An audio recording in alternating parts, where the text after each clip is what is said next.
Happy Saturday and welcome to the Marketing Madmen. Nick Constantino here, and we got a great show today. We're going to talk some office products. We're going to talk about another podcast that's going out, looking at the kind of the business community and people that are pushing the envelope here in Atlanta. And we're going to talk a little bit of B2B marketing because I think that's really an important thing. And you know, there's a lot of talk now about the commercial real estate apocalypse that's coming and who's too over invested in real estate. And I think, you know, this is a great way, right? We'll see where the demand is, because in order to have a demand for office supplies, you need to have office space in which to fill it. So let's hear from the ground level what's really going on. So let me introduce our guests and a guest co-host. So we have James Gillam here from Perimeter Office Products. And James is our expert on all things office supplies and furniture and goodies and how you keep your people in the office, correct? That is correct. Yeah. So Good. It's good to be here, Nick. Thanks for the invite. Good to have you. And then guest hosting, we have Harry Fulford on the 6A The Fan and Extra 106.3 sales team. He's here because he's the only guy in our office that was close to as tall as James, and I didn't want to feel belittled by it, so we brought Harry in to co-host. Yeah, Harry, how you doing, bud? I'm doing well, thank you. Harry is also a Navy vet and worked on nuclear submarines and nuclear powering the ships, which is pretty damn cool. We'll probably hear a story or two about that. So, James, let's get it started. Talk a little bit about Perimeter Office Products. Talk about what your role as president is, but talk about how it started and the need it fulfills in the market. Yeah, absolutely. Well, Perimeter Office Products has been around since 2007. Okay. And when I got hooked up with the company, we were a little, you know, teeny tiny company started by Mike Everett. So good friend and mentor of mine. But I started in sales. All the good ones do. Yeah, exactly. Well, I love people. I love helping out people, and sales is a natural fit for that. And so I started at $0 book of business and built it up to multiple hundreds of accounts and multiple millions of dollars in annual revenue. So that was cool over the years, and then kind of transitioned into a selling sales manager. So, hey, you've been successful at this, now go train other people, which is a totally different ball game. And we've talked about it many times in the show. Those two things don't always work hand in hand. The best sellers don't always make the best sales managers. Right. And in my experience, because this happened to me, is the hardest part is you're looking at your salespeople like, why don't you see this the same way as me? I don't understand. Makes it so complicated. Go on. People are different, and personalities and ways of understanding things. So being a manager is extremely challenging, and that's what I enjoyed about it too, though. I mean, I enjoy the challenge. I enjoy trying to do new things. So, you know, I took it on full steam ahead, made a whole lot of mistakes, and learned a lot too. Yeah, so. I think I spent my whole life thinking psychology was wonky. It just wasn't for me. And now all I find myself doing is looking at psychology books. Why won't they understand me? I don't get it. How do I reach these people? Wait till they work for you in the military and you can't even fire them. Yeah, I can imagine. Or in education. So keep on going. So we established ourselves as a sales manager. At this time, you're managing a team of how many? So started out just 2. Okay. And grew to at the high end, I believe it was 8 at one time. Our company had 2 separate teams. So it was me and another sales manager. We kind of focused on different things. I was more small to medium sized business. Got it. And Joe Stady, our now EVP, he managed a lot more of the government, the K-12, the larger enterprise type of accounts. Totally different sales cycle. For sure. Totally different kind of mentality to go after. Much harder to get into those, but once you're in, you're usually there forever. Absolutely. Right? Yeah. So and vetting out. Long sales cycle. I mean, my focus and what I really excelled at was the daily system and kind of the grind, how to grid it out. I mean, you're making hundreds of calls, trying to book, you know, dozens of meetings a week, and then following up with that while you're still doing everything else. So you got to be very focused on your daily systems and efficiencies and time blocking and time mapping and all that stuff. And ironically, as much of those work for you, that's a hard thing to put on other people, right? When you're managing, just because those systems work for you, some people want that calendar reminder to do these things. Some people just are trying to multitask 100 things at the same time. So it's hard to funnel those systems down. It really takes that, like you said, mistake making to know when you're going to do this and when you're not going to. Big time. Yeah. So let me throw this whole conversation off because that's what I like to do. At what point from 2007 to now did you realize, holy crap, Atlanta is a boom town? At what point? Because I have to imagine in what you do, all the people moving here were just like, oh my goodness, I don't know if I did this on purpose, but I landed in the exact right spot. About what time did you realize that? Well, I'm born and raised here in Atlanta, so I really don't know anything else. My mom went to Cross Keys High School, Decatur, grew up in Stone Mountain. When I started going into different businesses, the coolest thing for me about our industry is you get to meet every business. Yeah. Like it doesn't matter if you're in manufacturing or, film. It's all over the map. So that's really when I started to realize how big the Atlanta market was.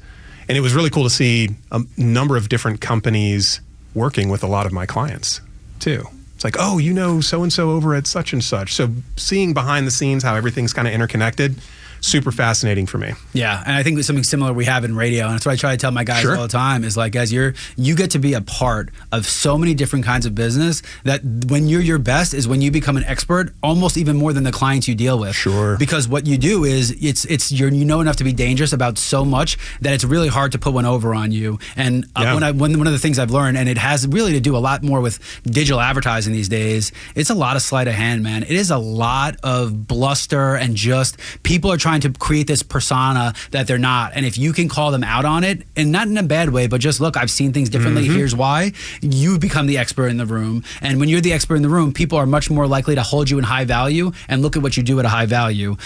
So I have to imagine it's similar. I think that people also want to be heard. When you can walk into a meeting and tell them about their industry, they're a bit taken aback. Even if you're a jack of all trades and a master of none, at least you can have those conversations enough to, like you said, be dangerous. Yeah, and it's about probing for rapport, right? So when you meet with somebody, what they in their head are going to tell you is not the answers you want. You need to build comfortability and build rapport to get the real answers. And unfortunately, the sales cycles are shrinking, but that process is taking longer, right? I tell people all the time, the hardest thing about my marketing job is that it takes 2 years to get the client well enough to know what their real problems are. That sucks. It sucks that the guard is up so high. I have to imagine, right, even with what you're dealing with, like, why are you buying this kind of furniture? Why do you want to have this kind of break room? What kind of snacks do you want to have? I get that Coca-Cola is cheap, but maybe it's not the best thing for your people. You should have this. You're not really knowing those things till you really have a relationship, and people want that relationship immediately, and it just doesn't work that way. Yeah, and even if you have everything somebody wants, if they don't like you, they're going to the next person too. So, my meetings, I start the first half of my meeting, and the second half I tell them, let's not even talk about business. Let's get to know each other. You have to be known first, which is, I think, everybody's challenge in the cacophony that is our life, our work life now. And it's so easy to fake your persona digitally. Absolutely. It's so you have to be known, but you have to be known and real and authentic, and that's even getting harder. Absolutely. Well, when you're authentic and you're putting your real self out there, I think I personally dealt with this a couple of years ago, and now, even into my podcast, where it's like, I was a little gun shy to kind of dip my toe in the water. I don't want to say anything or offend anybody or, have them have the wrong impression of me. You're not allowed to talk. If you don't want to offend anybody, so you just can't say anything. Close your mouth. Sit there and just go. And that's not a solution either. I was going to say do sign language. That'll probably piss somebody off too. So it's not American Sign Language. It's real though. I mean, it's out there. And I don't feel like I'm alone with a lot of people who are apprehensive about getting in this new digital game. I heard a stat the other day, and you can fact check, Flounder can fact check me. Yeah. People will spend 17 years of their life in front of a screen. Wow. I believe it. 17 years. I believe it. What was that just 5 years ago or just 10 years ago, right? So the game is changing, and I think that the people who are paying attention and really being honest with themselves realize, I've got to make a move if we want to be known. Yes. And then the other two aspects of being in sales is liked and then trusted. And I want to come back and have this marketing conversation because I think it's a really important one, because one of the things I found, the old principles exist. They still are there. But they've been tweaked substantially. Absolutely. So what your brand is and how you build trust and rapport, the nature has changed, because what the internet makes you do is fake a lot of those things, right? And only because until you get to critical mass, and then those mechanisms kick in, right? So, YouTube, all these things, they want you to to pay as much money into the system to build it. But once it's built, you're on autopilot. Once you reach that scale, and then also the global nature of the internet and how big and interconnected this world is really starts to become aware to people, right? It's not about Atlanta, right? If someone's looking you up and you want to go to Greenville, South Carolina, but they want to buy $100,000 worth of office products, I'm coming to Greenville, South Carolina. That's not how people thought. They just thought it was their closed market where they could pick up a phone book, blah, blah, blah, blah, blah. So, the world's definitely getting bigger. It's getting bigger and more connected. I think it's also harder for people to, and you and I were just talking about this the other day, James, is people separating who they are at home from their work life. Those two things are getting more married than ever with all the social media and stuff. You almost never stop working. Yeah. Especially LinkedIn. I mean, I'll catch myself on LinkedIn at 9 p.m. on my couch at home. And I've had this conversation. The hardest thing in the world, especially when you're young, I think you grow into this a little bit, is it's fine to have personal relationships, but don't think that the business relationship is going to rely on the personal relationship. You have to be able to be like, hey, man, let's go have a beer. Let's go do this. Let's go party. But hey, man, that's a really stupid marketing choice that you're making, and I wouldn't do that if I were you. And if you can't walk that line, you will never be successful in the long run of sales. You might be a great salesman, but you're not dealing multi-million-dollar deals and 20-year clients unless you can draw those lines. Because, as cool as it is to go black out with somebody on a Tuesday night that's a client, like you don't talk about that after. That's like kind of that thing. You got to you did it. You wink at each other, but you also can't hold what he's told you about your business against them in a future thing. That's not a friend or a business person. So you're right, that line is blurring, but I think salespeople have to blur with it a little bit more. Was that blur comment? Was that pun intended? You know how I do. So we're getting towards the end of this first break here. So to summarize, we've gotten through you getting yourself up to the sales manager point, just how different sales management is kind of from sales, and setting up a lot of the nature of the next conversation. When we get back, we're going to talk about the tenure now as president and then how you got yourself there and how you treat that differently, and as well as dip a little bit into the marketing and how it's changed with the advent of e-commerce and a lot of these digital things. So you've been listening to the Marketing Madmen, and we will be right back.